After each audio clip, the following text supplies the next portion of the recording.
የጌታ እራትን የምንቆርስበት ዋነኛ ምክንያቶችና ዓላማዎች የጥንት ክርስቲያኖች ሐዋርያት ሥራ ምዕራፍ 2 ላይ አይተናቸዋል። እንጀራውን በመቁረስ ምን ያደርጉ ነበር? ይተጉ ነበር። ልክ በዚህ ዘመን ያለ ክርስቲያን ነቢይ በማሳደድ እንደሚተጋው የጥንት ክርስቲያኖች ግን የሚተጉባቸው ጉባኤዎች ነበሩ።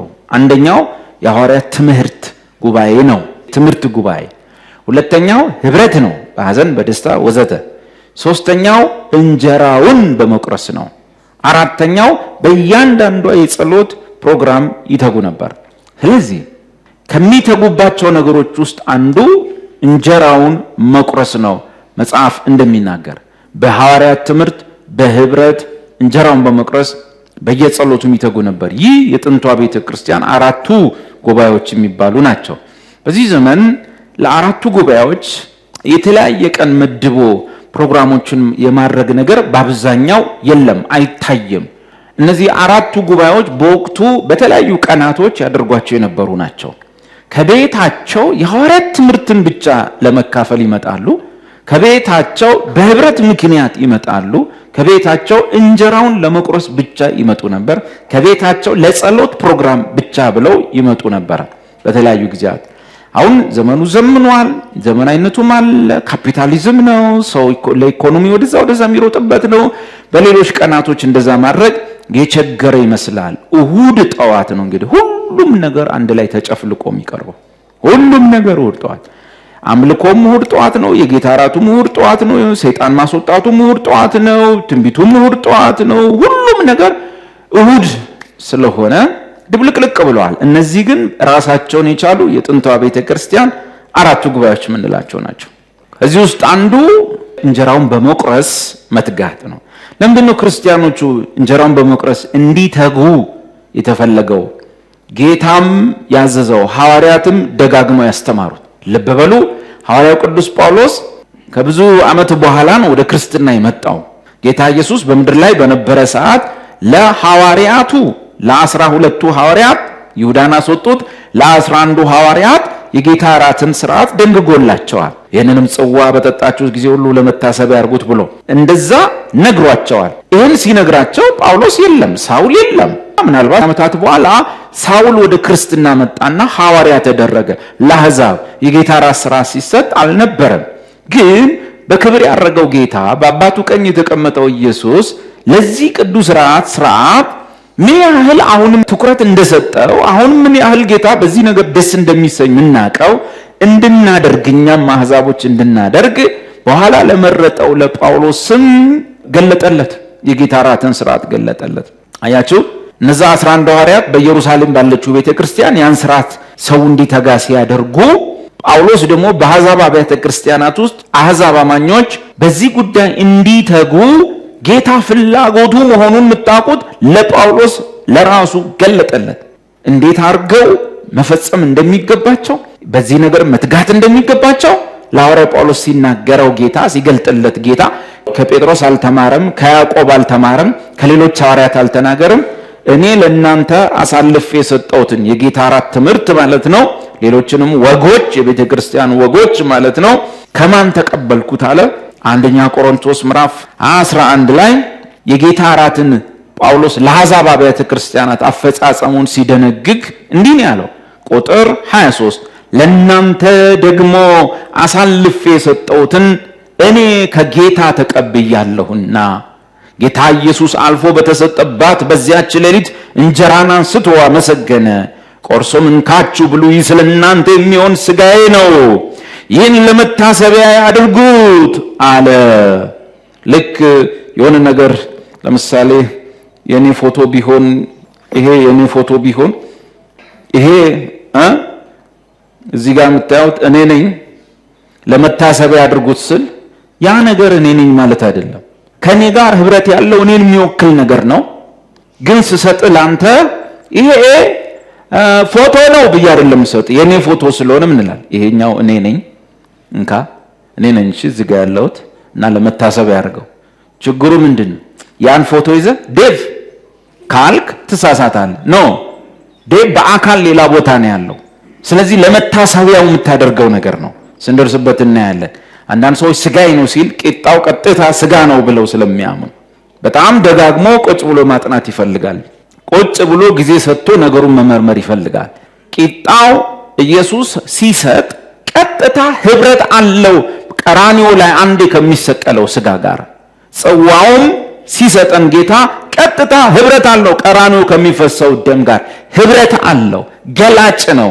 ያንን ነገር ወክሎ ነው የቀረበው ለማለት እንጂ ቂጣው ቅይር ብሎ ትኩስ ስጋ ይሆናል፣ ወይኑ ቅይር ብሎ እኛ አናየውም እንጂ ፎል ፎል የሚል ደም ነው አይባልም። ይህ ስንበላው እንጀራ ነው፣ ስጋ አይደለም። አንደኛ ቆሮንቶስ 11 እዚሁ ላይ ይህን እንጀራ ስትበሉ እንጂ ያለው ይህን ስጋ ስትበሉ አላለም። ይህን ጽዋ ስትጠጡ ነው እንጂ ያለው ይህን ደም ስትጠጡ አላለም። ግን ይሄው ጳውሎስ እዚሁ ምዕራፍ 11ም ላይ ምዕራፍ 10ም ላይ ይህ እንጀራና ይህ ጽዋ ከጌታ ስጋ ማለት ለኃጢአታችን የሞተው ስጋ መስቀል ላይ ያን ስጋ ነው ምናየው ምናስበው ከጌታ ደም ጋር ያ መስቀል ላይ ከፈሰሰው ደም ጋር ህብረት ያለው ነው፣ ገላጭ ነው። በተረፈ ዲያቆናት ያዘጋጁትን እንጀራ ጳውሎስም ስትበሉት እንጀራ ነው ያለውን ቀራንዮ ላይ የተሰቀለው ስጋ ነው፣ ራሱ ነው፣ ትኩስ ስጋ ነው። አናየውም እንጂ እንደዚህ ትኩስ ስጋ ነው፣ አናየውም እንጂ ትኩስ ደም ነው ብሎ ያንን ቅዱስ ሰውነት ያንን ቅዱስ ደም አንዴ ለዘላለም የፈሰሰውን አንዴ ለዘላለም የሰጠውን ዲያቆን በሚያዘጋጀው ቂጣ መቀየር አይቻልም፣ መመሰል እንጂ የሚቻለው ህብረት አለው ማለት ነው እንጂ እንደ ጳውሎስ መቀየር አይቻልም። እንዲያማ ቢሆን ጌታ በየዕለቱ መከራ ሊቀበል ባስፈለገው ነበር። እሱን ስንመጣ እናያለን። ይሁንና ትልልቅ አገልጋዮች ሳይቀሩ ጽዋውን አንስተው በትክክል ደም ነው የጌታ ደም ነው፣ ጌታ ስለናንተ በሚፈሰው ደሜ የሚሆነው አዲስ ኪዳን ነው ስላለ የደሙ ምሳሌ ከደሙ ጋር ህብረት ያለው ደሙን የሚገልጽ ስለሆነ ኖ ይሄ ራሱ ደም ነው ብሎ ተቀይሯል ብሎ የማመን ጉዳይ ከአምስተኛው ከስድስተኛው መቶ ክፍለ ዘመን በኋላ የመጣ ትምህርት ፕሮቴስታንት ውስጥም ትልልቅ አገልጋዮች ሲጠቀሙበት አይተናል። ኢየሱስ ይህ ሥጋዬ ነው ስላለ ልክ ይሄ እኔ ነኝ ብዬ እንደምሰጣችሁ ማለት ነው ለመታሰቢያ ያድርጉት እንጂ ኢየሱስ ሥጋውን የሰጠን በቤተ ክርስቲያን ገበታ ላይ አይደለም። ሥጋውን የሰጠን በቀራንዮ መስቀል ላይ ነው። ደሙን የሚያፈሰው በቤተ ክርስቲያን ገበታ ላይ አይደለም። ደሙ የፈሰሰው በቀራንዮ መስቀል ላይ ነው። ያንን ሥጋ አንዴ የበላ ለዘላለም አይራብም። ያንን ደም አንዴ የጠጣ ለዘላለም አይጠማም። የዛ አንዴ በልተነው ማንራበው አንዴ ጠጥተነው ማንጠማው የእውነተኛው የቀራንዮ ሥጋና ደም መታሰቢያና ምሳሌ ግን በቤተ ክርስቲያን ገበታ ላይ በጌታ ማዕድ ላይ ይቀመጣል። ለምንድን ነው እንደዚህ እንዲቀመጥና እንድንቆርሰው የተፈለገው? ማለትም ሥጋውን እንድንቆርስ ሳይሆን እንጀራውን ወይም ቂጣውን እንድንቆርስ፣ ደሙን ሳይሆን ጽዋውን እንድንጠጣ ስለምን ተፈለገ? የተፈለገበት ምክንያት በቀደም አይተናል። መጀመሪያ ራሱ ኢየሱስ ስለደነገገው ጌታ ኢየሱስ የደነገገው ድንጋጌ ስለሆነ እቺን መጽሐፍ የሌላችሁ ግዙ። እዛች ላይ ብዙም ባይሆን ሐሳቡን ጠቆም አድርገናል። የሰጠን ጌታ ኢየሱስ ነው። ሉቃስ ወንጌል 22 እንጀራንም አንስቶ አመሰገነ። ምንን አንስቶ? ሥጋውን አንስቶ ነው። እንጀራውን ቂጣውን አንስቶ አመሰገነ፣ ቆርሶም ሰጣቸውና ስለ እናንተ የሚሰጠው ሥጋዬ ይህ ነው። ነጠላ ሰረዝ ይህን ለምን ያድርጉት? ለመታሰቢያ ያድርጉት። ልክ ይሄ እኔ ነኝ እዚህ ጋር እሺ፣ ይሄንን ያዝና በዚህ ታስታውሰኛለህ። ከዛ ሄዳለሁ እኔ በዛኛው እያየ ማንን ታስታውሳለህ? ዳዊትን ታስታውሳለህ። መጥፎ የሚሆነው የሆነ ቀን ላይ ምን ይመስላል ብለህ ቀደስ ስትጥለው እሱ ነገር ዳዊት ከሚባለው ጋር ህብረት አለው። ያንን በማጣጣል የምትገልጠው ነገር ለዴቭ ያለህን ጥላቻ ይሆናል። ስለዚህ የምትከፍለው ዋጋ ዴቭ የሚያስከፍልህን ያህል ብቻ ይሆናል። የድሮ ፎቶዎች ታውቃላችሁ፣ የማዘሮች የፋዘሮች ከኋላ ለመታሰቢያ የተነሳዋት ይላሉ። እንደሱ ማለት ነው። እሺ፣ በዚህ ዘመን ለማስታወሻ። እሺ፣ እንኳን ይሄንን ለማስታወሻ ያዘው። እሺ፣ ይሄ እዚህ ላይ እኔ ነኝ። እሺ፣ ሰው ችግሩ ይሄ በቃ ራሱ ነው ማለቱ። ይሄ አንተ ነህ አይደል? ስታስጠላ ብለህ ስትቀድ አንተ እኔን እላለሁ እንጂ ፎቶውን አልልህም። እኔን እልሃለሁ። ለምን? ያ ማንን ነው የሚገልጠው? እዚህ በአካል የቆምኩት እኔን ነው። በቤተ ክርስቲያን ውስጥ የተቀመጠው ቅዱስ እንጀራና ቅዱስ ጽዋ የቤታችን ቡና ቁርስ አይደለም። ቤተ ክርስቲያን መድረክ ላይ ወይም የጌታ ጠረጴዛ ላይ ማዕድ ላይ ነው ቁጭ ያለው። ስለዚህ የተቀመጠው እንደ ቤት ቁርስ አይደለም፣ ሌላን ትልቅ ነገር ሊገልጥን የተቀመጠውም በቀራንዮ ላይ የተሰቀለውን ያንን ቅዱስ ሥጋ ቂጣው፣ እንዲሁም ደግሞ ጽዋው፣ ደሞ አላልኳችሁም፣ ጽዋው በቀራንዮ አንድ ለዘላለም ፈሶ ስሬት ያገኘንበት እግዚአብሔር ከኛ ጋር አዲስ ኪዳን የገባበትን ያንን ደም ምናስብበት ነው። እንዲሁም ከራት በኋላ ጽዋውን አንስቶ እንዲህ አለ፣ ይህ ጽዋ ስለእናንተ በሚፈሰው፣ ገና አልፈሰሰም፣ ነገ ነው የሚፈሰው፣ ቀራንዮ ላይ ነው የሚፈሰው፣ በደሜ የሚሆነው ደሙ እውነተኛው መስቀል ላይ የሚፈሰው ነው። አየህ፣ ኪዳን የተገባልን የት ላይ ባለው ደም ነው? ቀራንዮ፣ እዛ በሚፈሰው በደሜ የሚሆን፣ ገና አልሆነም፣ ዛሬ ምሽት ነው፣ እንደ ነገ ነው የሚሞተው፣ የሚሆን አዲስ ኪዳን ነው አለ። ለዚህ ጽዋውን ስናስብ ምንድን ነው የምናስበው? አቤት፣ በደሙ የሚሆነውን አዲሱን ኪዳን። በዚህኛው ጽዋ ነው ወይስ በደሙ? በደሙ የሚሆነውን። እንጀራውን ስንቆርስስ ይህ ስለእናንተ ምን የሚለው የሚሰጠው ስጋዬ ነው። በዛ ሰዓት ላይ አልሞተም። የት ነው የሚሰጠው? ቀራንዮ ላይ። ለዚህ ጌታ ኢየሱስ አዞናል። በእንጀራው አማካኝነት ወይም በቂጣው አማካኝነት የዛሬ 2000 ዓመት ላይ የተፈጸመውን ነገር እንድናስብ፣ በጽዋው አማካኝነት ደግሞ በደሙ በኩል እግዚአብሔር ከኛ ጋር የተጋባውን አዲስ ኪዳንና በአዲስ ኪዳን ውስጥ ያሉ ተስፋዎች፣ በረከቶች፣ ያገኘናቸው ነገሮች፣ ጽድቃችን፣ መዳናችን፣ ስርየታችን፣ የብርሃን ልጆች መሆናችን፣ የእግዚአብሔር ርስት ተካፋዮች መሆናችን፣ ቅድም እንዳልነው በክርስቶስ አካል ውስጥ ብልት ሆነን መግባታችን፣ የእግዚአብሔር ልጆች ተብለን መጠራታችን፣ የማይቆጠሩ የአዲስ ኪዳን በረከቶችን በዛ ውስጥ የምናስብበት ነው። ስለዚህ ጌታ ኢየሱስ አዞናል በቂጣውና በጽዋው ስጋውና ያንን የፈሰሰ ደም እንድናስታውስ። ይሄ ዋናውና የመጀመሪያው ነው። ጳውሎስም ቆሮንቶስ 11 ላይ ይህንን ነው የጻፈልን። ለምንድን ነው ጌታ በጽዋውና በእንጀራው ሞቱ እንድናስታውስ የፈለገው? ባጭሩ እንደሆነ ታውቃላችሁ፣ የመርሳት ዝንባሌያችን ከፍተኛ። ደስ የሚለኝ ነገር ዝንጋዬ በሌለበት አምሮ በትንሣኤ አካል ተለውጠን እርሱ እንደሚያውቅ እናውቃለን በተባለበት የትንሣኤ አካል ሆነን እንኳ በሚመጣው ዘላለም ውስጥ በጉን ማወደስ ይቀጥላል። ለታረደው በግ መዘመር ይቀጥላል። ሰማይ ቤት ካሉት ዝማሬዎች ውስጥ ትልቁን ቦታ የያዘው ለታረደው በግ የሚቀርበው መዝሙር ነው። ስለዚህ በሚቀጥለውም ዘላለም ከምድር የተዋጁት ሁሉ የሚቀኙት ቅኔ በዙፋኑ ላይ ለተቀመጠው ለእግዚአብሔር አብ የሚቀርበው በጉን ታሳቢ አድርጎ ነው። እናም ያ ሊመጣ ያለውን ዓለም እዚህ እንቀምሳለን። ሞቱን በማሰብ አሁን የሚዘነጋ ህሊና አለን። አሁን እንዘነጋለን። አሁን የምንረሳነን፣ የተደረገለንን ነገር የምንረሳነን። ባለፈው እንደተናገርኩት ጌታ ኢየሱስ 10 ለምጻም ፈውሶ 9ኙ በዛው ነው ሄዱ። ለምስጋና አልመጣም። መሄዳቸውና ለምስጋና ለመምጣታቸው አይደለም አስደንጋጩ ነገር። ለካ ኢየሱስ ይጠብቃል። አስደንጋጩ ነገር እዚህ ጋር የተፈወሱት 10 አይደሉምን? 9ኙስ ወዴት አሉ?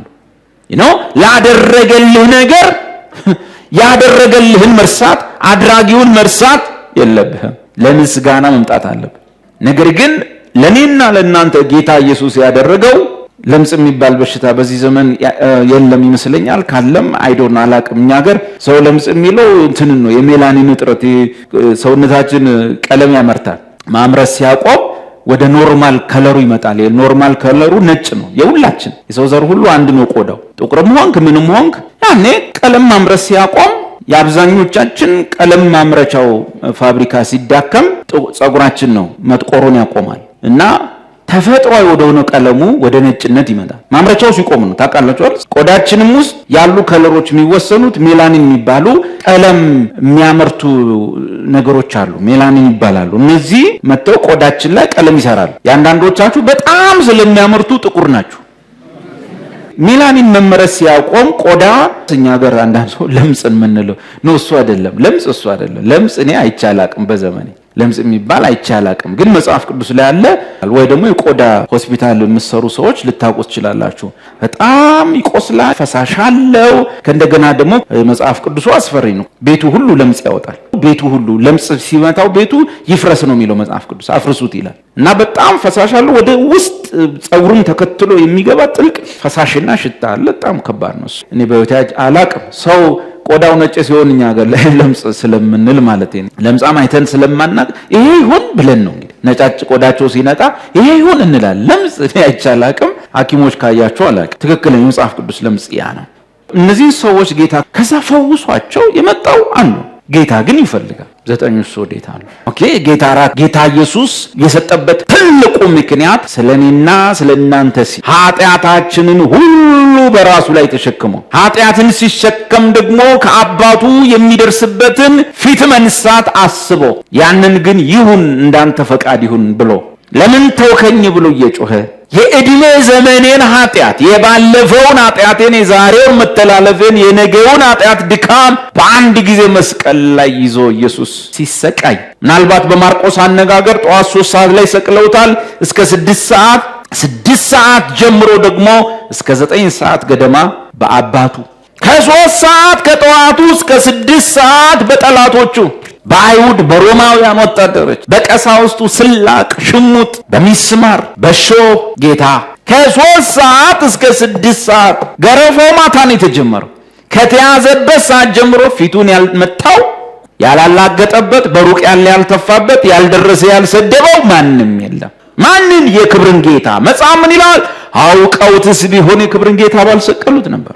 የመጣው ሁሉ በእርሱ ተፈጠረ ከተፈጠረው አንዳች እንኳን ያለ እርሱ ምንም የተፈጠረ የለም እርሱ የሕይወት ራስ የክብር ጌታ በዘላለም ውስጥ ከአብ ጋር የነበረ ወልድ ከእግዚአብሔር ጋር የነበረ ቃል ዓለማት ሁሉ በእርሱ የተፈጠሩ በእርሱ ብቻ አይደለም ለእርሱ የተፈጠሩለት እርሱን ነው እየመቱት ያለው እርሱ ግን ለምን አንዳንድ ጊዜ ወገኖች የእርሱን መከራ የእርሱን ስቃይ ብቻ ሰብኪያቸው ውጤቱን ካልነገርኳችሁ አሳስታችኋል ልክ አይመጣም ጌታ ከጌቴሴማኒ አንስቶ እስከ ጲላጦስ ድረስ ስንቴ መሬት እንደወደቀ የሚጽፉ ሰዎች አሉ ስንቴ ጺሙ እንደተጎተተ የጻፉ አሉ ይቅጠሩ አይቅጠሩ አላውቅም ግን ችግሩ ምንድነው የሚስማሩ ርዝመትን ይነግሩሃል እሾው ረዝሞ ምን ጋር እንደደረሰ ይነግሩሃል ስቃዩን በደንብ አድርገው ይነግሩና በእርግጥ ጌታ ከዛም በላይ እንደተሰቃየ እናምናለን ነገር ግን በዛ ውስጥ እየተገለጠ የነበረው የእግዚአብሔር ፍቅርና የሰው ክፋት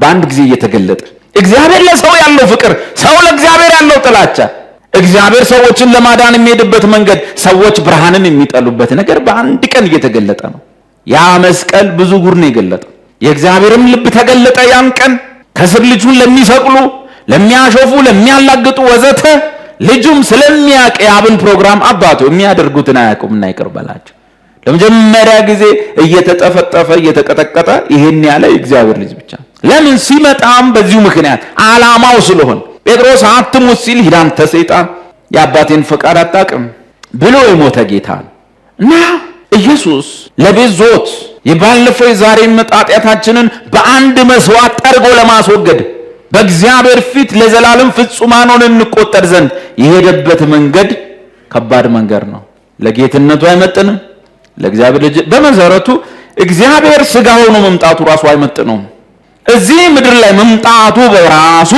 አይመጥነውም ይሁንና ከዛ አልፎ ወደ ሞት አሸዋ ወረደ የክፋተኞች ጉባኤ ያዘኛል የሰቡ ፍሪዳዎች ከበቡኛል የሮም ወታደሮች የክፋተኞች ጉባኤ ያዘኝ የአይሁድ ማህበረሰብ ሽማግሎች አለቆች ቀሳውስቱ ኃይሌ እንደገል ደረቀች ጉሮሮይ ከምላስ የተጣጋ ልክ ቃል እኮ ነው ዓለማትን የፈጠረበት እኮ ግን ያን ቀን መናገር አቃተኝ ኃይሌ እንደገል ደረቀች አንበሳው አይደለም እኮ ከበጉ ቁጣ ማን ይሰውረናል የምትለው ጌታ ማለት ያን ቀን ግን ኃይሉ እንደገል ደረቀች ይሄንን እንድናስታውስ ይፈልጋል ይሄን ማያስታውስ ይሄን ሚረሳ ውለታቢስ የሆነ ግን ጌታን አሁንም በሌላ ጉዳይ ለማስቸገር መከራውን እየበላ ቤተክርስቲያን የሚሮጥ ሰው አደገኛ ህብረተሰብ ነው አደገኛ ማህበረሰብ ነው የተደረገለትን እርስት አድርጎ ሁሉ ጊዜ ለማስደረግ ብቻ ጌታን የሚከተል ሰው አደገኛ ሰው ነው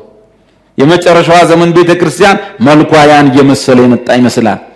ድሮ ይተጋሉ። አሁንም ጥንታን ቸርቾች በቀደሱ ቁታራት ያደርጋሉ፣ ስለሞቱ ያውጃሉ፣ የሞቱን ክፍል ያነባሉ፣ በዛ ዙሪያ ላይ ደግሞ ዜማ ይሰራሉ። እኛ ሰፈር የተረሳ ይመስላል። አንድ ቦታ ሄድኩኝና ለምን ቸርች እንደዛ ቢያንስ በወር አንዴ ያደርጉታል። ዴቭ ድሮ እኮ በወር አንዴ ነበር፣ አሁን በአመት አንዴ ሆኗል፣ ፋሲካ ቀን ብቻ። ለምንድን ነው እንደዛ? ድሮ በየወሩ ይደረግ ነበር አለ። ከዛ ሳልኩኝ፣ ከዛ በቃ ሰው እየታመመ ተቸገረ። በየ6 ወሩ አደረግነው። እንዴ የጌታ እራት የተሰጠበት ምክንያት ሰው መፍጀት ነው እንዴ? ሰውን በሽተኛ ማድረግ ነው እንዴ? የሆነ ቦታ የተበላሸ ነገር አለ፣ ያን የተበላሸ ነገር ማስተካከል። አንዳንድ ቦታ ላይ ደግሞ ጊዜ የለም። የጌታ እራት ስናደርግ ሞቱን ስናስብ ሌሎች ፕሮግራሞች ያመልጣሉ። የምን ፕሮግራም? አቤት! የፈውስ፣ የታምራት፣ የድንቆች፣ የትንቢት፣ የጩኸት ፕሮግራሞች። ሰው ደግሞ እነዚህ ከሌሉ እብስ ይላል፣ ጥርግ ይላል፣ ሌላ ቸርች ይሄዳል። ሉክ ስለዚህ ምንድነው የጌታ ሞት በቃ የሆነ ሰዓት በአመት አንዴ ወይ በ6 ወር አንዴ እናደርገዋለን። ህዝቡ እንደሚፈልገው ህዝቡ ይፈልገው የታወቀ ነው። ጌታ ምንድን የሚፈልገው? ውለታውን መቼ ነው የሚያስበው? በምንድን ነው የሚያስታውሰው ውለታው? ሁሌ አባ አባ ያለን ስንጸልይ ከመሬት ተነስቶ አባይ ማለት መብት እኮ አላገኘን። ልጁ መጥቶ አባባ ሚለውን ጮሆ መጨረሻም አምላኬ ለምን ተውከኝ ብሎ አባቴ ማለት ሲያቅተው ያኔ ነው አንተ አባት ማለት የተፈቀደል። እሱን ረስተን እሱን ከአእምሯችን አውጥተን ሁሌ ጊዜ የማባበል የማከክ አገልግሎት ሁሌ ጊዜ በቃ ማክሰኞ ጸሎት አለ ኑ እዛ ላይ ሁሉን ነገር በቃ አጋንንት ካለ አጋንንት፣ ፈውስ ካለ ፈውስ፣ የታመመ ካለ የታመመ፣ መልካም ምኞት የሚፈልግ ችግር የለም። ማክሰኞዋል እሁድ ጠዋት ሰው ለዚህ መምጣት የለበት። እሁድ ጠዋት በዚህ ቤተ ክርስቲያን ውስጥ በጸሎት ቀን ያደረግነውን ነገር ለመፈጸም አንመጣ። ሶስቱን አካላት አብና ወልድ መንፈስ ቅዱስን ብቻ ለማየት የምንመጣበት ቀን። በዛ ውስጥ ደግሞ አብና ወልድን መንፈስ ቅዱስን ስናይ ወልድ እንድናስታውሰው ወደዚህ ህብረት ውስጥ የገባችሁት ዝም ብሎ አይደለም። በሞት ነው፣ በስቃይ ነው፣ በጩኸት ነው፣ በብርቱ ጩኸት ከእንባ ጋር ምልጃን አቅርቤ ከሞት ሊያድነኝ ወደሚችለው ይህች ጽዋ ከኔ ትለፍ ብዬ። ነገር ግን መጽሐፍ እንደሚል ለገዛ ልጁ ምን ያላለለት ያራራለት ስለሁላችን አሳልፎ የሰጠው እሱን የምናስታውስበት መዳናችንን ያረጋገጥንበት ጽድቃችንን ያረጋገጥንበት የቤዛነት ሥራ የተፈጸመበትን የምናደርግበት ነው። ስለዚህ የጌታ እራት በዋነኛነት የምንቆርስበት ምክንያት የጌታን መከራ፣ ስቃይ፣ የመሲሁን ጩኸት፣ ወዮታ ለምን ተውከኝ የዛች ሰዓትን ስቃይና መከራ በእኛን ኃጢአት ሁሉ አባቱ ሲያሸክመው እያየን እያሰብን ጌታን የምንባርክበት ቀን፣ አብን የምናመሰግንበት ቀን ያ ቀን። ልብ በሉ ሌሎች የጌታ እራትን ለማድረግ ምክንያት የሚፈጠሩ ምክንያቶች አሉ። ለምሳሌ አብዛኛው ሰው የተሳሳቱ ነገሮች የጌታ እራት ዓላማ ያልሆኑ ጌታ ሲሰጥ ዓላማ ነው ብሎ የሰጠበት ዋነኛው ምክንያት ሞቱን፣ መከራውን፣ ስቃውን በማሰብ በጉን ማወደስ ነው። ለበጉ ውዳሴ ማቅረብ ነው። በዛ ውስጥ ደግሞ መላቀሻ አይደለም። መከራው ያስለቅሳል፣ አዎ፣ ሐዘኑ ያስለቅሳል፣ አዎ። ውጤቱ ደግሞ ትልቅ ነው። በውጤቱ ደግሞ ደስ ብሎን መከራው ልባችንን ነክቶን ውጤቱ ደስ ብሎን ቅድም እንዳልኳችሁ ስለ ኢየሱስ መከራ በጣም ሰብከ ሚስማሩ እኔ ያክላል ብለ ሾሁ እንደዚህ ነው ብለ ከአይሁድ የባሰ አብረ አንገላታው ሰቅለው በቃ ማንኛውም ነገር ነግረህን እና በዚህ ምክንያት ድኛለሁ ማለት ነው ስልህ እሱን እኛ አናውቅም። መዳንህን እርግጠኛ መሆን የለብም ካልክ ለምንድን የምታሰቃየው ጌታ? አንተስ በአፍህ ከአይሁድ ጋር አልገረፍከውም? ምን ስቃውን፣ መከራውን፣ ዱላውን ከነገርከኝ በኋላ ውጤቱ ለእኔ ምንድን ነው? ወንጌል የሚሆነው ታሪኩን ስትነግረኝ ሳይሆን ውጤቱን ስትነግረኝ ነው። ለእኔ ምስራቸው የሚሆነው ገደሉት፣ ቀጠቀጡት፣ ሰቀሉት ምናምን ብቻ አይደለም። እሱ የኢየሱስ ክርስቶስ የመከራው ታሪክ ሲሆን የመከራው ውጤትስ ምንድን ነው? ውጤቱን ለእኔ ንገረኝ። አንድ ሰው በጉባኤው ላይ የጌታን ስቃይ አጉልቶ ሰብኮ የጉባኤው ማህበር ግን መዳኑ ላይ እርግጠኛ ካልሆነ ጭራሽ ልጠፋም ትችላለህ ከተባለ ያን ሁሉ ስቃይ ለምን ነገርከኝ? በዘመኑ እንደነበረ ሰው ሆነ አንገላታው፣ ግን አልዳንኩም። እኔ መዳኔ ላይ እርግጠኛ አይደለሁም፣ መጽደቄ ላይ እርግጠኛ አይደለሁም። እና ታዲያ ለምንድን ነው ይህን ሁሉ ዱላና መከራ የምትነግረኝ? መዳኑን የማያውቅ ሕዝብ ይዘህ መጽደቁን ያላረጋገጠ ማህበር ይዘህ የኢየሱስን ስቃይ ማብዛት ምን ያደርጋል? ለዚህ እኮ ነው ሰው ሚስማሩ የኔ ያክላል ሾው የኔ ያክላል ተብሎ ድናል ወይ አልዳንኩም፣ ስለዚህሳ እንደው እሳቸው ቢያድኑኝ ጻድቁ ቢያድኑኝ እከሌ ቢያድነኝ ለመዳን ሌላ መከራ ይበላል። ጌታ መከራ በላ ብለህ አልነገርከኝም? እሱን እንደዛ መከራውን ከአይሁድ የባሰ ዱላ ገርፋችሁት፣ ከአይሁድ ሚስማር የረዘመ ሚስማር በስብከታችሁ አርጋችሁ በስታችሁት። ህዝቡ ግን አልዳንኩም ብሎ የሚንከራተት ከሆነ ትረካው ለምን አስፈለገ? ያ ሁሉ የማንገላታት ታሪክ የሰውን ወድ ለማንቦጫቦጭ ነው ወይስ አብሮት የምስራች አለ? ስለ በደላችን የሞተውን ሲነሳስ እኛን ስለ ማጽደቅ የተነሳውን ይሄን ንገረኛ።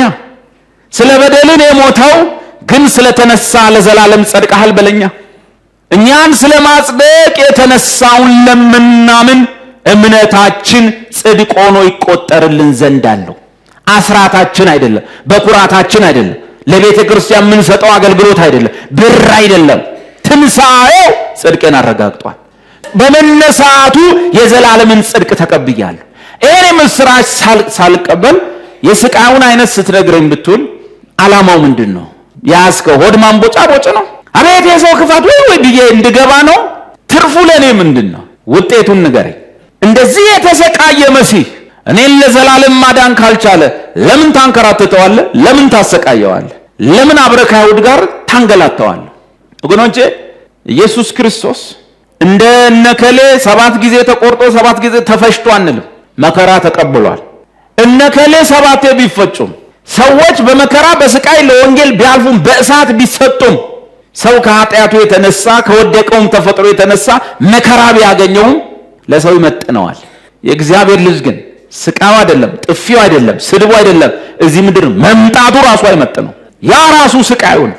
አንዳንድ ሰዎች ስለ ሀብት ሲሰብኩ እንዲላል፣ በቃ ሁሉም ጴንጤ ሁሉም ክርስቲያን ሀብታም መሆን ግዴታው ነው፣ በወንጌል ያመነ ሁሉ ሀብታም ይሆናል።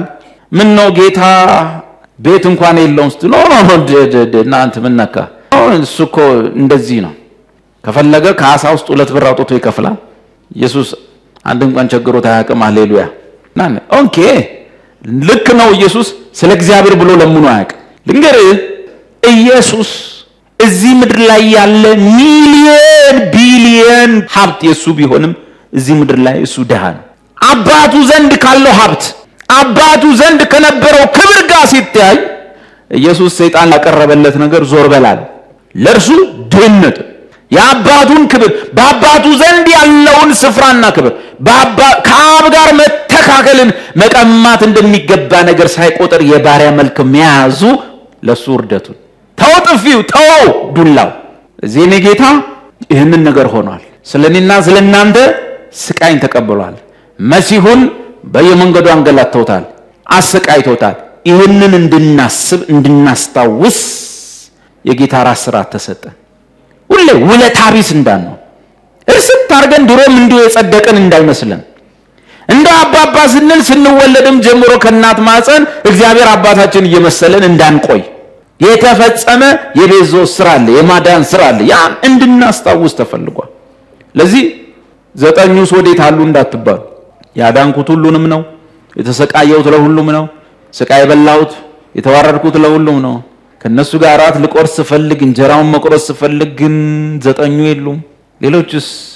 ይሄ ነው 1ኛ ቆሮንቶስ 11 ከቁጥር 23 እስከ 26 አንብልኝ። ማይክ ያዘ ሰው 23 26 ምን ቆርስበት የጌታ እራት ትልቁ ምክንያት ሞቱን እንድናስብ።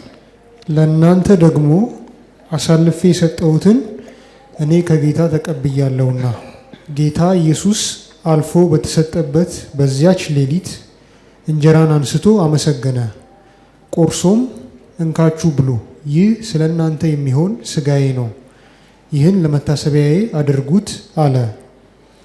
እንደዚሁም ከእራት በኋላ ጽዋውን ደግሞ አንስቶ ይህ ጽዋ በደሜ የሚሆን አዲስ ኪዳን ነው፣ በጠጣችሁት ጊዜ ሁሉ ይህን ለመታሰቢያዬ አድርጉት አለ።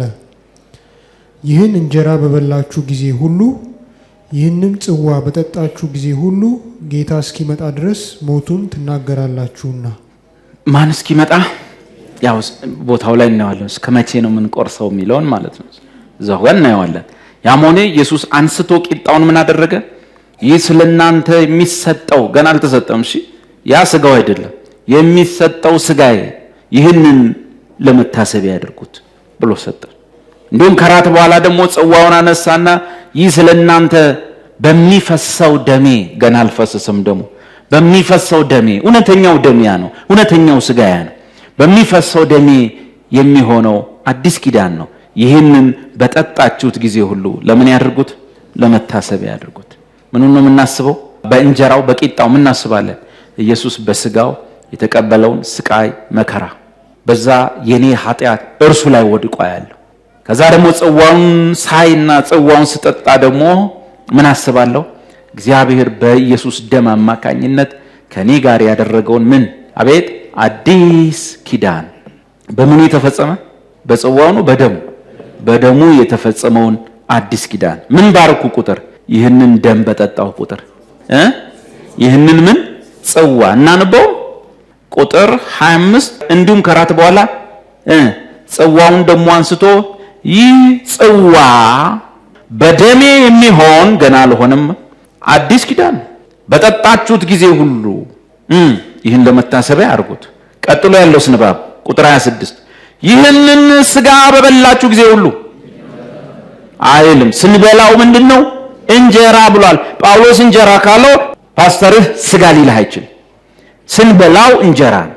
ይህን እንጀራ በበላችሁ ጊዜ ሁሉ ይህንንም ደም በጠጣችሁ ጊዜ ሁሉ ይህንንም ምን ጽዋ፣ እንጀራና ጽዋ ግን ምኑን ነው የምንናገረው?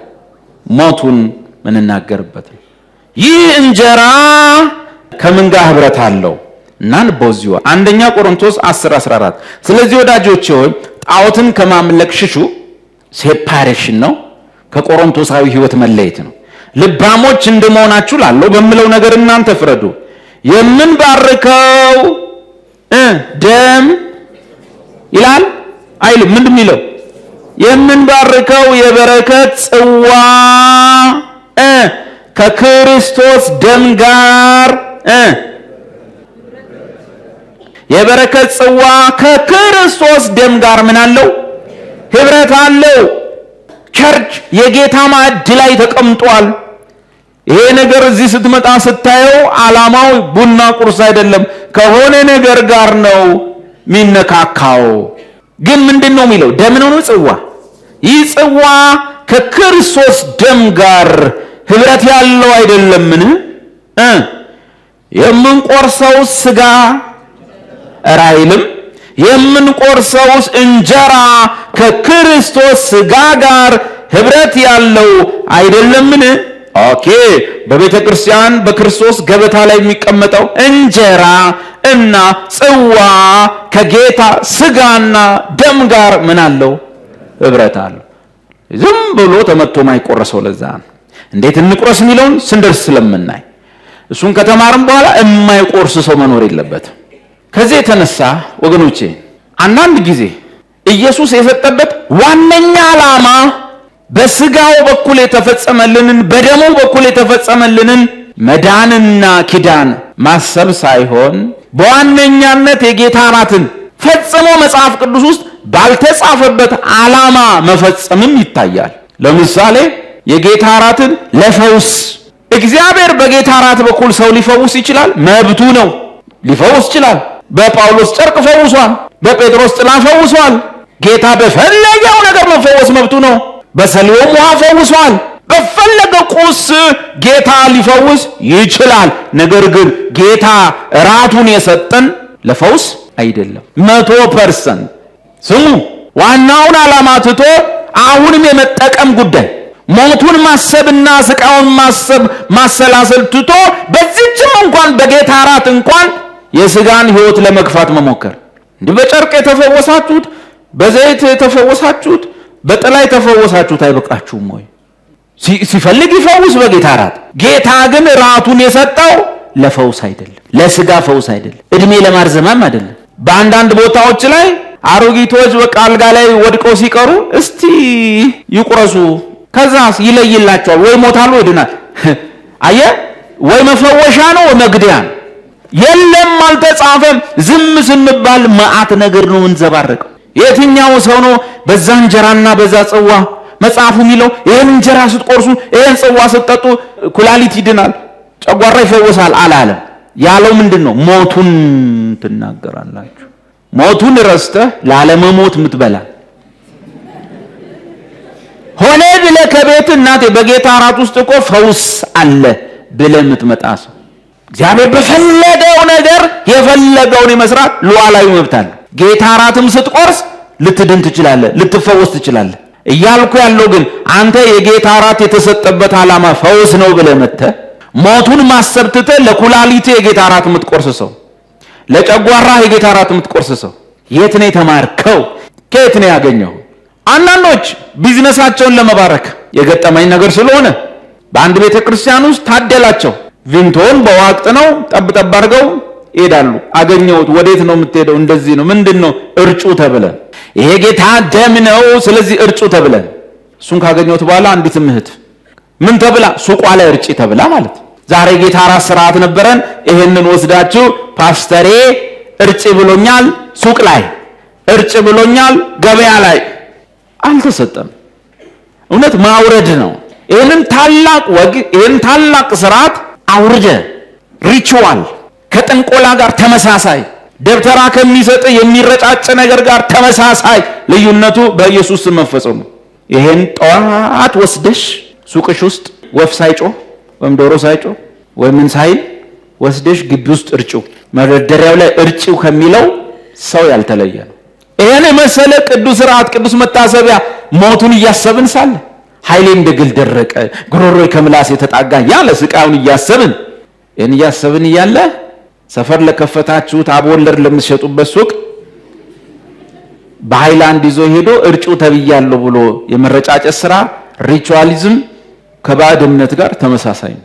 ሱቅ የማስፋት መረጫጨት፣ ቢዝነስ የማስፋት መረጫጨት አውርደ ነው የት ጋር እንዳደረሰ በቀደሙቱ እንዴት እየተከበረ እንዳለ ሳስብና ምን ያህል ስፍራ እንዳጣና ከተደረገም ደግሞ ለሌላ ጨዋታዎች መደረጉ አሳዛኝ።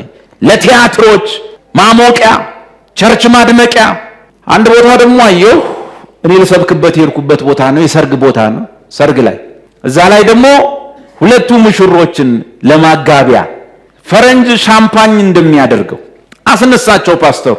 ሙሽሪትን አስያዛት፣ እሱንም አስያዘው። ሁለት ጽዋ፣ አንድ ጽዋ ነው የሚለው መጽሐፍ። ዛሬ በጌታ እራት ነው የሚያገቡት ተብሎ የገረመኝን ታውቃለህ? አሁን እጃችሁን አቆላልፉ ተባለ። እሷም በዚህ አረገች፣ እሱም በዚህ። እቺን ከዓለም ነው የኮረጅን። የጌታ እራት ከዓለም እንዲህ ተደራረጉ። አሁን ደሙን ይጠጣሉ አለ። ደም አይደለም ጽዋ። ከዛ ሙሽሮቹ ጠጡ እንደተቆላለፉ። ከየት የመጣችሁ? ከሻምፓኙ ዓለም ኬክ ቆረሳ ላይ ከዛ የተኮረጀች ነች። ልሰብክ በተጋበዝኩበት የሰርግ ፕሮግራም ነው። ኬኳ በጌታ እራት አሁን ይቆርሳሉ እየተባለ ማለት ነው። የሆነውን ነገር ነው የምነግርህ። እዚህ ምን ይዘው ምን ጨብጠው ነገር አተናል። ወግ አለች። የጌታ እራት ሲባል ወግ አለች። እንዴት ነው የሚደረገው? እንዴት ነው የሚፈጸመው? የለም። አንዳንዶቹ ተጠይቀው ምን እዚህ ቸርች አንድ ቀን እንኳን የጌታ እራት አድርገን አናውቅም፣ እስቲ እናርግ እስቲ ተብሎ ማለት ወግ አለች። ትምህርቱ፣ ድምቀቱ፣ መልእክቱ የለም። ዛሬ ይሄንን ስትቆርሱ ከበሽታችሁ ትድናላችሁ ና እየተባለ ማለት ነው። ዛሬ ይሄን ምጠጣ በሽታ ካንተ ላይ ተነቅሎ ዓላማው አይደለም። በቃ በብዙ ነገር ካንተ ይለቃል ይሄዳል ብላችሁታል። የጌታ እራትን ግን አሳርፉት ቦታው ላይ። ምናልባት እንደዛ የሚያደርጉት ሰዎች ወይም አገልጋዮቹ እዚህ ቤት የሉም ይሆናል። እናንተ ግን እዚህ ያላችሁ እንደዛ እያሰብክ እንደ ሰውየው እያሰብክ ግን ይህን ነገር አታውርደው፣ ዝቅ አታርገው። የምንቆርስበትን ምክንያት ቅዱስ መጽሐፍ እንጂ የሚነግረን ካሪዝማቲኮች አይነግሩን። ለምን እንደምንቆርስ የሚነግረን ቅዱስ መጽሐፍ ነው። ጌታ ሲሰጠን ይህ ስለ እናንተ የሚሰጠው ስጋዬ ነው፣ ይህ ደግሞ ስለናንተ በሚፈሰው በደሜ የሚሆነው አዲስ ኪዳን በጠጣችሁት ጊዜ ሁሉ ለመታሰቢያ ያድርጉት። ጳውሎስ ይህንን እንጀራ ስትቆርሱ ይህንንም ጽዋ ስትጠጡ ጌታ እስኪመጣ ድረስ ሞቱን ትናገራላችሁ ነው እንጂ ያለ ሱቅ እየሄድክ ትረጫለህ፣ ትረጫጫለህ፣ የሆነ ቲያትር ትሰራለህ አላለም። መቀለጃው ነው በየቦታው ሰው እንደመሰለው። ለምን ታውቃላችሁ? በመጽሐፈ መሳፍንት ላይ አንድ ንባባል። መጽሐፈ መሳፍንት ሙሉ ስታነቡት ሰው እንደፈለገ መንፈሳዊን ነገር ለማድረግ የሄደበት ነው። ሁሉም እንደመሰለው። መጽሐፉ ሲዘጋ እንዲህ ይላል፣ በዚያ ዘመን በእስራኤል ዘንድ ንጉሥ አልነበረምና ሰው ሁሉ በፊቱ መልካም መስሎ የታየውን፣ ክፉ እኮ አይደለም፣ በሐሳቡ መልካም መስሎ የታየውን ሁሉ ያደርግ ነበር። ንጉሥ የለም። ሁሉም የየሰፈሩ ንጉሥ ነው። እኛ እኮ ጸጋ ነው የሚያድነው ስራ አያድንም ስንል የከሰሱን እኮ ሌሎች አይደሉም፣ ጴንጤዎች ናቸው። ንጉሥ የለማ። አዎ ጸጋ ነው የሚያድነው ስራ አይደለም ብሎ ዋጋ የሚከፍል ንጉሥ የለማ። ስለዚህ ደቃቃዎችን ይኮረኩሙናል። እኛ እኮ በቤተ ክርስቲያን ውስጥ ልሳን ዝም ብሎ አይጮህም፣ እብደት ነው ተብሏል። ስርዓት ያዙ ስላለን እኮ ነው የምንቀጠቀጠው። የሚያብዱትን ግን የሚቀጠቅጥ የለም። ለምን? ንጉሥ የለማ። ንጉሥ ያልናቸውን ኢንስፓየርድ አይሆኑም፣ ኢንፎርምድ ይሆናሉ። በኢንስፓይሬሽን ሳይሆን በኢንፎርሜሽን አብረው ይወቅጡናል። እንደዛ እኮ ነው። ስለዚህ የያዝነውን እንኳን ሶላ ፊዴ፣ ሶላ ግራሺያ፣ ሶላ ስክሪፕቹራ ጥለ ነው። ኧረ ተውኛ ሶላ ፊዴ እንሁን፣ ሶላ ግራሺያ እንሁን፣ ኧረ ሶላ ስክሪፕቹራ እንሁን ስንል እኮ የሚቀጠቅጠን ፕሮቴስታንት ነው። ፕሮቴስታንት እኮ መሰረቱ ሶላ ፊዴ ሶላ ግራሺያ ነበር። ሲጥል ስላነሳን አይደል ቀጠቀጠን። ተው በጸጋ ብቻ ነው በእምነት ብቻ ብሎ የለም ኃጢአት ልታበረታት ያለው ጴንጤ እኮ ነው፣ ሌላው አይደለም። ሌሎችማ ሰሙ አዩና ማሲንቆ ይዘው ተነሱ። ድኛለሁ በስራዬ ሳይሆን በጸጋው ድኛለሁ፣ በጋቢ በማሲንቆ። የኛ ደግሞ ኮቱን አድርጎ ዘንጦ ጎፈሬን እንደዚህ አድርጎ የዳንክ እንዳይመስልህ መጥፋትም አለ ትጠፋለህ አለ። አየህ የለም ውሸት ነው። ሶላ ፊዴ ሶላ ግራሺያ ሶላ ስክሪፕቹራ ተጥሏል፣ ተትቷል። የለም ለሱ ዋጋ የሚከፍል የለም። የብልጣምጦች ዘመን። የጌታ እራት ፈውስ መቀበያ አይደለም። ጌታ ሊፈውስ ይችላል፣ መብቱ ነው፣ ልዑል ነው። የጌታ እራት ሱቅ ማስፋፊያ አይደለም። በየቤት ይዘህ ሄደህ ምትረጫው ድግምት አይደለም። የጌታ እራት ቅድም ላልናቸው በየሰፈሩ ለሚደረጉ ቲያትሮችና የቤተ ክርስቲያን ማድመቂያ ጉባኤዎች ማድመቂያ አይደለም። የጌታን የመሲሁን የእግዚአብሔርን ቅዱስ የእግዚአብሔርን ልዑል የእርሱን መከራ የእርሱን ስቃይ የምናነብበት የምናሰላስልበት ነው። በዛን ቀን ላይ የምንዘምራቸው መዝሙሮች የተመረጡ መሆን አለባቸው። የጌታ እራት ላይ ጠላት የሚባል ወሬ የለም። የጌታ እራት ላይ ኑሮ አይነሳም። ስቃዩ፣ መከራው ውጤቱን። በዚህ ምክንያት የእግዚአብሔር አብ ፍቅር ለኛ መገለጡን እያሰብን አብን የምንደመምበት፣ የምንገረምበት፣ የምናደንቅበት እንዴት ያለ ፍቅር ነው የምንልበት። የጌታ እራት ላይ ማይቀርቡ ማይመጡ መዝሙሮች አሉ። ለማክሰኞ ጸሎት ብቻ የሚሆን ማክሰኞ ላይ የዘመርከውን መዝሙር እዚህ አምጥተህ ጌታ እራት ላይ እሑድ ቀን ብታመጣ ማን አብሮህ ይዘምራል? ማን ይሰማሃል? ሆዴ ባሰው ሁሉ እየመጣ እሑድ ጠዋት ላይ እኛ ሞቱን እያሰብን እያለ ኑሮን እያሰበ እንዲዘምር አይፈቀድም።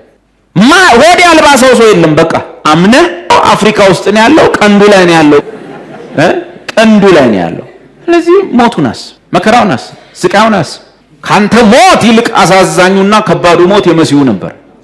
ካንተ ረሃብ፣ ችግር ምናምን ይልቅ የማይገባው ስፍራ ሲለቅ ያልተገባው ቦታ ላይ የተገኘው እሱ ምንድነው? እኛ አፍሪካዊ ነን፣ ኢትዮጵያዊ ነን።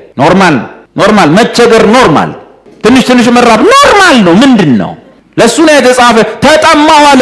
የሱ መጠማት ይለያል። ገባውን ቦታ ነው የያዘው። ክብሩን በአብ ዘንድ ያለውን ክብሩን ሰዎች አላወቁለትም። አሁንም ቢሆን እንኳን ልብ በል፣ እዚያም ከሄደ በኋላ እንኳን በሰማይ ያሉት ኃይላት የሚያደንቁት ለታረደው በግ እያሉ ነው። መዝሙር መምረጥ አለብን። እዚህ የጌታ እራት ሞቱን እያሰብን ስለሆነ አንድ ሰው ከመሃላችን ተነስቶ በጌታ እራት ላይ እግዚአብሔር ሆይ ኑሮ ተወዷል ቢል አሜን አንልህም። ማክሰኞ መጥተህ ችግርህን ማውራት፣ ያን ቀን ፕሮግራሙ ያስተናግድሃል፣ ቸርች ታስተናግዳለህ። እግዚአብሔር ሆይ ሞቱን ልናስብ ነው፣ አዎ መጸለይ አለበት። ግን ሞቱን እያሰብን እያለ እግዚአብሔር ሆይ ኢትዮጵያ አሁን ካለችበት ነገር እንድትወጣ ጸልያለሁ ነው። ልክ ነው፣ ጸሎቱ ልክ ነው። ቦታው አይደለም፣ ጊዜው አይደለም። እግዚአብሔር ሆይ ይህንን እንጀራ የሚቆርሱት በሙሉ ፈውስ፣ ጤና እንዲያገኙ ምን አገባ ማለት የተሰጠበት ምክንያት ሌላ ነው። አንተ ፈውስ ካላልክ በቃ ያመሃል ማለት ነው። ያማል ቦታው ላይ ማክሰኞ አለን፣ ቅዳሜ እናቶች ጸሎት አለ፣ አርብ አለ። በእነዚህ ጊዜያቶች ደግሞ ሁሉ ጊዜ ከጸሎት ፕሮግራም ውጭ ባሉ ከ10 ሰዓት 11 ሰዓት በኋላ ወንድሞች በጸሎት የሚመጣውን ሁሉ እንዳስተናገዱ ነው። እዛ ላይ መታችሁ ለኢትዮጵያም ጸልዩ፣ ለኑሮም ጸልዩ፣ ለሌላውም ነገር ጸልዩ፣ ለበሽታም ጸልዩ፣ እንደፈለጋችሁ። ጽዋውን እዚህ ቁጭ አርገን፣ ቂጣውን እዚህ ቁጭ አርገን የሚሰቃይ መሲህ በአይነ ህሊናችን እያሰብን ንባቦች ሁሉ ወደሱ ስቃይና መከራ እየጠቆሙ መዝሙሮች ሁሉ ወደሱ መከራና ስቃይ እየጠቆሙ እዛ ጋር ሂድ። ያን የመከራ ሰው አስታውሰው፣ ያን የስቃይ ሰው አስታውሰው። ያን የስቃይ ሰው ያን የተጎሳቆለ ያጣ መልክ ውበት አጥንቶቹ የሚቆጠሩ ሲያዩ በመንገድ ድካም አንገቱን የደፋው በሸክም ያን መከራ ሰው ነፍሴ አየችው። ለምንድነው ብዬ አብን ስጠይቀው እንዲህ ብሎ አለኝ፣ ፍቅር ነው ፍቅር ነው። ለምንድነው ብዬ ራሴን ስጠይቀው መልስ አገኘሁለት፣ ፍቅር ነው ፍቅር ነው። ያኔ መከራ ሰው አጥንቶቹ ሲቆጠሩ አይቼ ምንድነው ብያልኩኝ፣ መልስ አገኘሁለት፣ ፍቅር ነው ፍቅር ነው። ይህን እየዘመርን በዚህ መሃል ላይ ተራው የኔ ነው የኔ የሚል መዝሙር ብታመጣ አንታገስም ነው ምን አናንሱ ምን ይሆናል? በመንፈስ አይደለም ሰውየው፣ በሞራል ውስጥ ነው ያለው፣ በማስተዋል ውስጥ አይደለም ያለው። ስለዚህ እንደዚህ አይነት መዝሙሮች የሉም ከዚህ ጋር ሄዱ ለጌታ ራት ለስቃው ለመከራ የመሲሁን መከራ የሚያሳዩ አቤት ኢየሱስን ማድነቅ፣ ኢየሱስን ማወደስ ከእንጀራ ከወጥ ጋር አይደለም ከፈውስ ከምናምን ጋር ራሱ የእግዚአብሔር ቅቡ ስለሆነ የእግዚአብሔር ክርስቶስ ስለሆነ እግዚአብሔር ሁሉን ለእርሱ የሰጠው ጌታ ስለሆነ ግን ሁሉን የተወ ስለሆነ እርሱን ማወደስ፣ እርሱን ማድነቅ፣ ማሞጋገስ፣ ከራስ ፀጉሩ እስከ እግር ጥፍሩ ለሱ ውዳሴ ማቅረብ፣ ከገላር ተራራ የሚወርድ የፍየል መንጋ ለሚመስለው ፀጉር ምስጋና ይገባል ይላሉ። ከመሃል ለማል ሊወስዱት ምላሱን ያመሰግናሉ፣ ጥርሶቹን ያመሰግናሉ፣ አይኖቹን ያመሰግናሉ። ለሁለንተናው ምስጋና ይገባል። ለሁለንተናው መስቀል ተሸክሞ ጎንበስ ላለው ጀርባው ምስጋና ይሆንለት። ያቺ ሴት እንዲህ ሄዳ ለያዘችው ለነዛ እግሮች ዮሐንስ በዛ ስር ለተደፋለት እግሮች የነጠረና ስለሚመስሉ እግሮች ከራስ ፀጉሩ እስከ እግር ጥፍሩ ላለው ነገር ሁሉ ምስጋና ይገባዋል። እና ጌታ የእግዚአብሔር ቅቡ መሲሁ እውነተኛው መሲህ የህይወት ራስ እሱ የተቀበላቸው መከራ ምናስበት ነው ዋነኛው ነገር። ከዛ ጋር የሚሄድ እስቲ መዝሙሮች አምጡልኝ መጀመሪያ። ከዛ ጋር የሚሄዱ ንባቦችን እስቲ እንደው በዛ ሰዓት ላይ ልናነባቸው ምንችላቸው። አቤት የመሲሁን መከራ ኢሳይያስ 53 መዝሙር 22 ማቴዎስ ወንጌል ምዕራፍ 26 27 የኢየሱስ ስቃይ መከራዎች፣ የዮሐንስ ወንጌል የመጨረሻዎቹ ምዕራፎች፣ ማርቆስ ወንጌል የመጨረሻዎቹ ምዕራፎች፣ የነ ጳውሎስ መልእክቶች እርሱ ከአብ ጋር መተካከልን መቀማት እንደሚገባ ነገር አልቆጠረም። ነገር ግን በሰው ምስል በምስሉ ተገኝቶ እንደ ሰው ሆኖ ራሱን አዋረደ፣ የባሪያን መልክ ያዘ ወዘተ። የሚነበቡት ንባቦች እነዚህ መሆን አለባቸው። መዝሙር 22 አምላኬ አምላኬ ስለምን ተውከኝ? እኔን ከማዳንና ከጮቴ ቃል ሩቅ ነህ። ማን ይህን የሚለው?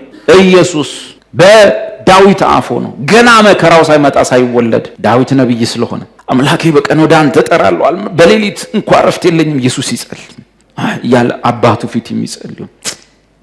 ቁጥር 6 ላይ እኔ ግን ትል ነኝ ሰው አይደለሁም አለ ጌታ። እኔ ግን ትል ነኝ ማለት እባብ አይደለሁም ማለት ምን ነው ታውቃለህ? እባብ ስታጠቃው ምላሽ ይሰጣል፣ ስትነካው ይላል። ነካ ነካ ስታደርገው ይዘጋጃል፣ ካውንተር አታክ እኔ ግን ትል ነኝ። ምንድን ነው? ሲነኩኝ ምላሽ አልሰጥም። ትል ነካ ስታረገው ምንድን ነው? ጥቅልል ብሎ ይተኛና ብትፈልግ ጨፍልቀኝ ይልሃል፣ ብትፈልግ ፍጨኝ። እንደ እባብ ፕስ ብሎ አይነሳም፣ ምላሽ ሊሰጥ አይነሳም፣ ወይም ሳታስበው አይነክስህም። ትል ተደብቆ ይኖራል፣ ራሱን ቀብሮ ይኖራል። አግኝተው ስትነካው ጥቅልል ብሎ ይተኛል፣ አይላወስም። በአንተ እጅ ነው። ልትፈጨው ልትጨፈልቀው ትችላለህ። እኔ ግን ትል ነኝ፣ ሰውም አይደለሁ። የሰው ማላገጫ እዛ ሰዓት ላይ የነበረውን አስብ። በዙሪያው ያለው ሕዝብ እንዴት እንደሚያሾፍ እንደሚሳደብ፣ እግዚአብሔር የወደው እንደሆነ ያድነው የሚሉ በጥፊ የመቱት ማን መታህ? ነቢይ አይደለህ? ንገረን እስኪ የሚሉ ፊቱን ሸፍነው እና ምን አለ ጌታ? የሰው ማላገጫ በሕዝብም ዘንድ የተናቅኩ ነኝ። በእግዚአብሔር ተማመነ እርሱም ያድነው፣ ቢወደውስ ያድነው። እችን ቃል መስቀል ላይ እንደወረደች ነው ያወሯት። እስቲ እንግዲህ እግዚአብሔር የሚወደው ከሆነ ያድነው። ብዙዎችን አዳንክ አይደል? እስቲ ራስን አድን አሉት አጠገቡ ያሉትም። አንተ ግን ከሆድ አውጥተኸኛልና ዕብራን መጽሐፍ ሥጋን አዘጋጀህልኝ። በእናቴ ጡት ሳለሁም በአንተ ታመንኩ። ከማኅፀን ጀምሮ በአንተ ላይ ተጣልኩ። ከእናቴ ሆድ ጀምሮ አንተ አምላኬ ነህ። ቃል ሥጋ ከሆነበት ጀምሮ አምላኬ አምላኬ። ጭንቀት ቀርባለችና የሚረዳኝ የለምና ከኔ አትራቅ። ብዙ በሬዎች ከበቡኝ። ያ ሁሉ ሳኔድሬን፣ ያ ሁሉ ሸንጎ፣ የሰቡት ፍሪዳዎች ያዙኝ። የሮም ወታደሮች፣ የአሕዛብ ወታደሮች እንደ ነጣቂና እንደሚጮህ አንበሳ በላይ አፋቸውን ከፈቱ። እንደ ውሃ ፈሰስኩ። ትዝ ይላችኋል መስቀል ተሸክሞ መሄድ ሲያቅተው ያ ሰውን አሸከሙት። ጌታን እኮ አገዘው ያ ሰውዬ። ጉድ እኮ። አጥንቶቼ ሁሉ ተለያዩ። ዛት ሚንስ በቃ ምንም ነገር መሸከም አልቻለም። ልቤ እንደ ሰም ሆነ፣ በአንጀቴ መካከል ቀለጠ። ኃይሌ እንደ ገል ደረቀ። ይህን ሁሉ ስለማን ነው የሚያደርገው? ስለ እኔ ኃጢአትና ስለ አባቱ ፈቃድ። አባቶይ ፈቃድ ትሁን፣ ፈቃድ ትሁን። ዋው መታዘዝ። ኃይሌ እንደ ገል ደረቀ። ቁጥር 15 በጉሮሮ ምላሴ ተጣጋ። ዛት ሚንስ መናገር እንኳን አልቻለም። ወደ ሞትም አሸዋ አወረድከኝ። ብዙ ውሾች ከበውኛልና የሃይማኖት መሪዎች፣ የክፋተኞች ጉባኤ ያዘኝ። እጆቼና እግሮቼን ቸነከሩኝ። ዳዊት ልብ በሉ አልተቸነከረም፣ መሲሁንም ይቸነከሩ። አጥንቶቼ ሁሉ ተቆጠሩ። ዳዊት አጥንቶቹ አልተቆጠሩም፣ ኢየሱስ ነው ሰው በሚተላለፈት መንገድ አደባባይ ላይ ተንጠልጥሎ የተሰቀለው። እነርሱም አዩኝ ተመለከቱኝም። ተቸንክሮ የታየ ኢየሱስ ብቻ ነው። አጥንቱ ተቆጥሮ የታየ ኢየሱስ ብቻ ነው። ልብሶቼን ለራሳቸው ተከፋፈሉ። ዳዊት ልብሱን ማንም አልተከፋፈለበትም። ኢየሱስን ግን የሮም ወታደሮች ዕጣ ተጣጥለው ልብሱን ተካፈሉ። በቀሚሴ ላይ ዕጣ ተጣጣሉ። የሚገርም እኮ ነው። ቆይ እኮ የሚገርመኝ እንደው የመጨረሻ አውርነት ነው እንጂ አይሁድ ይህን መጽሐፍ ሲደግሙ ነው የሚሉት። ኢየሱስ ላይ ቀሚሱ ላይ ዕጣ ሲጣጣሉ አንተ ይህ ነገር መዝሙር ላይ ያለው ነው እንኳን የሚል የለም። ምን እንደሆነ ብርሃን ከሌለ ንባብ ምንም ጥቅም የለውም። ንባብ ሲያነብ ቢውል ሰው ብርሃን ያስፈልገዋል። እዚህ ቤት የሚሰራው ስራ እሱ ነው። መጽሐፍ ቅዱስ ሁላችሁም አላችሁ፣ ሁላችሁም በጌታ ናችሁ። ብርሃን ግን የግድ ነው። ብርሃን በማይበራበት ሁኔታ ቅዱስ መጽሐፍ ላይ ስታፈጥሁትል ታነበዋለህ። ብርሃን ያበራል ቀን ግን ድሮ ያነበብከውን ስታነበው ይቀየራል። አንተ እኔ እኮ ድሮ እንደዚህ አላነበብኩትም፣ አንተ ነገር ለካ እንደዚህ ማለት ነው ትላለህ። ምን ይባላል? ብርሃን ይባላል። ቁጥር 19 አንተ ግን አቤቱ ከኔ አትራቅ፣ አምላኬ ስለምን ተውከኝ ብሎ ነው የጀመረው። እንዳትረሱ። አንተ ጉልበቴ፣ እኔን ለመርዳት ፍጠን፣ ነፍሴን ከሰይፍ አድናት፣ ብቻነቴንም ከውሾች እጅ ሰይ። ፈሪሳውያን፣ ጽድቃውያን ምናምን የሃይማኖት ሰው ጳውሎስ ከውሾች ተጠበቁ ብሏል። እነማን? ሐሰተኛ መገረዝን የሰበኳችሁ። ምን ማለት? ሕግን ካልጠበቃችሁ ትድኑ ዘንድ አትችሉም ብለው ያሉት ውሾች ብሏቸዋል። ከአንበሳ አፍ አድነኝ። እነዛው ናቸው ወታደሮቹ። ምን በዛ ዘመን በበዛ ሰዓት ሁሉም ኢየሱስ ላይ አንበሳ ነው የሆነው። ብቻነቴንም አንድ ቀንድ ካላቸው ባለስልጣናት ናቸው። ስምህን ለወንድሞቼ ነግራቸዋለሁ። ውጤቱ ነው። ዋው! ከዚህ ሁሉ ስቃይ በኋላ ውጤቱ ምንድነው? እኔና አንተ ምኖች ተባልን? ወንድሞች ተባልን። ምን ማለት ነው ይሄ? ኢየሱስ እዚህ ምድር ላይ ሲኖር 12ቱን ጠራ። ምን ብሎ ሾማቸው? ሐዋርያት። ወንድሞች ግን አላላቸው። እነዚህኑ ተከታዮቹን ምን ብሎ ጠራቸው? ሌላ ስያሜ፣ ወዳጆቼ ወይም ማይ ፍሬንድስ አላቸው። ወዳጆቼ። ሎክ ጌታ መጨረሻ ምን አልመሰላችሁ? እኔ ጌታ ነኝ፣ እናንተ ሎሌዎች ናችሁ። ሎሌ ግን የጌታውን ፈቃድ አያውቅም። ስለዚህ ከዛሬ ጀምሮ ወዳጆቼ ብያቸዋለሁ፣ ማይ ፍሬንድስ ብያቸዋለሁ አላቸውና ሞቶ ሲነሳ ግን ሌላ ነገር አለ። እስከ ዛሬ ተጠቅሞ ማያውቀው ከሎሌነት ወደ ባልንጀራነት ወይም ደግሞ ወደ ጓደኝነት፣ ወደ ወዳጅነት ወዳጆቼ ብያቸዋለሁ አላቸው። ይሄን ሞቶ ከመነሳቱ ፊት ነው። ልክ ሞቶ ሲነሳ ግን ማርያም መግደላዊትን አገኘ። ምን አላት? እንግዲህ ሂጂና ለመጀመሪያ ጊዜ ለወንድሞቼ እንዲህ ብለሽ ንገሪያቸው፣ ወደ አምላኬ ወደ አምላካችሁ፣ ወደ አባቴ ወደ አባታችሁ አድርጋለሁ ብለሽ ንገሪያቸው። ምኖቼ? ወንድሞቼ። መጽሐፍ ምን ይላል? ይሄን ስቃይ መሲሁ ከተቀበለ በኋላ ውጤት ስምህን ለወንድሞቼ እነግራቸዋለሁ፣ በጉባኤም መካከል አመሰግናለሁ። እነዚህ ይነበባሉ። ሌላስ የምታነቡት ኢሳይያስ 53 ወዘተ። ከአዲስ ኪዳንም የጳውሎስ መልእክቶች ውስጥ የዮሐንስ ወንጌል፣ ማቴዎስ ወንጌል፣ ማርቆስ፣ ሉቃስ ወዘተ። መዝሙሮቹም እንደዛው። እንግዲህ ብዙዎቻችሁ ጌታ እራት የምትቆርሱ ከኛ ጋር ስለምታውቋቸው አልደግም፣ ግን ሪማይንድ ማድረግ አለብን። አንዳንድ ጊዜ ያለው አንዳንድ ሰው ዝምታውን ለመስበር ዝም ብለን ስናሰላስል ዝምታ ለመስበር የማይመስል መዝሙር ያመጣል። ከቦዩ ይወጣል። ያሱ ከተከተልከው አንተም ትወጣለህ ብሎ ከማሰላሰል ያወጣል፣ ከጥሞና ያወጣል። እስቲ መዝሙሮች ከሞቱ ጋር የሚሄዱ ከጌታ እራት ጋር የሚሄዱ መዝሙሮች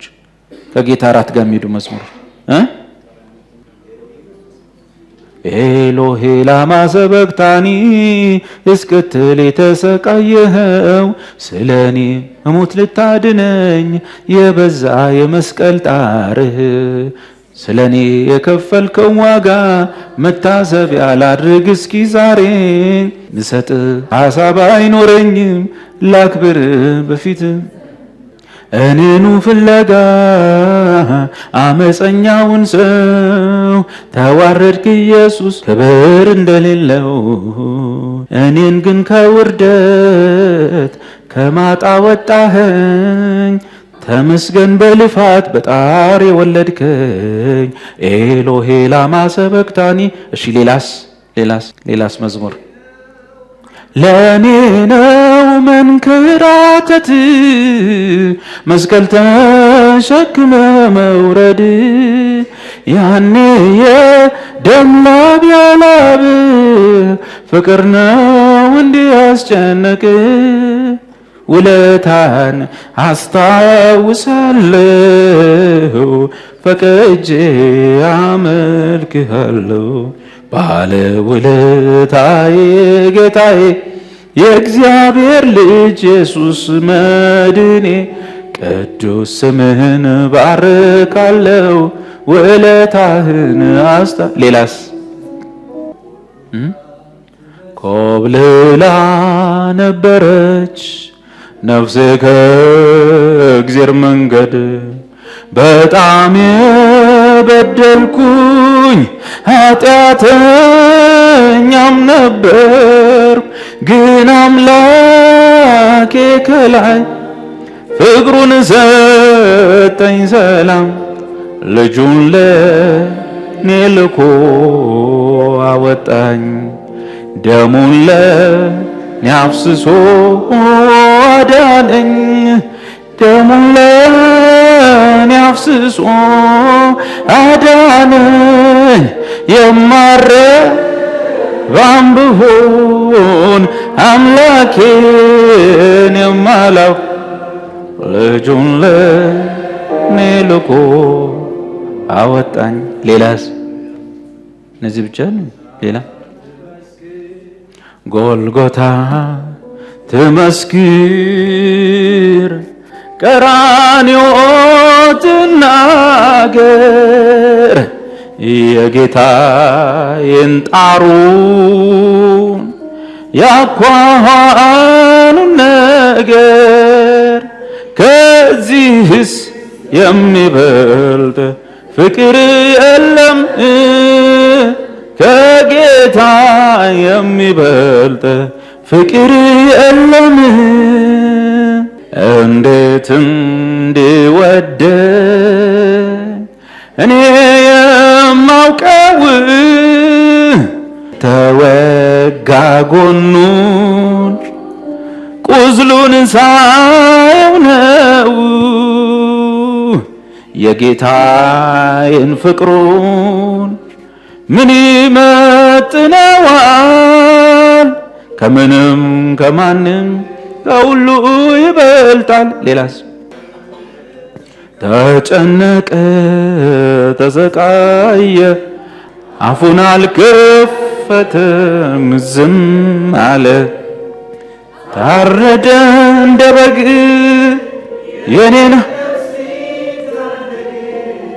የኔን ነፍስ ሊታደግ ሁሌ አስባለሁ ፍቅሩን።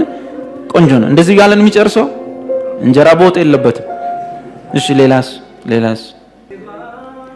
እንደ ሌባ እንደ ወንጀለኛ ንጹሕ ጌታ ሞተልን ስለኛ። በጨለማ በድቅድቁ ሳለን በእግዚአብሔር ኢየሱስን አገኘን። እጅግ ከብዶት ነበረ መስቀሉ፣ አሸክመው ሲያስጨንቁት ዋሉ።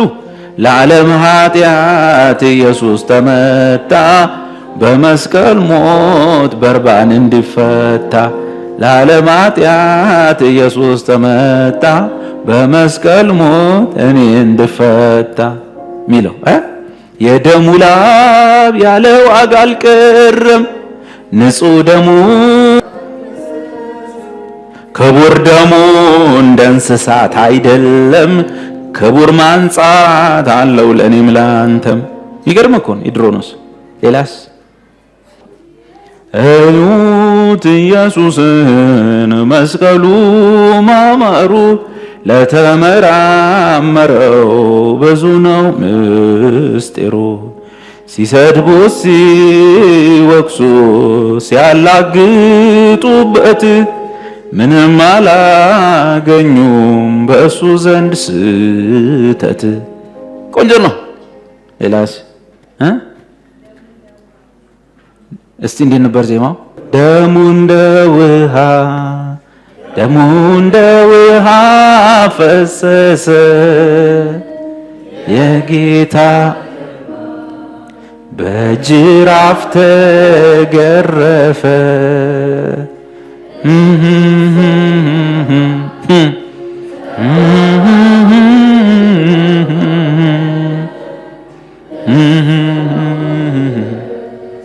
ጌታ እኔን ወደደ። የድሮ ነው እርግጠኛ ነኝ። ሌላስ? እዛ ጋር ሌላ ጠላቴ ሆይ በወድቅ እነሳለሁኝ፣ በጨለማ ብቀመጥ እንኳን አብሮ ሄዳል አይደል? መቼ ነው እሱ? የጸሎት ቀን። ወዮ ለጠላቴ ጉዱ ፈላ ጉዱ ፈላ፣ ወዮ ለዲያብሎስ ጉዱ ፈላ ጉዱ ፈላ። መቼ ነው እሱ? ለጌታ እራት ይሆናል? አይሆንም። አይደለም? አይሆንም። ቆንጆ መዝሙሮች ሁሉ ለጌታ እራት አይሆንም።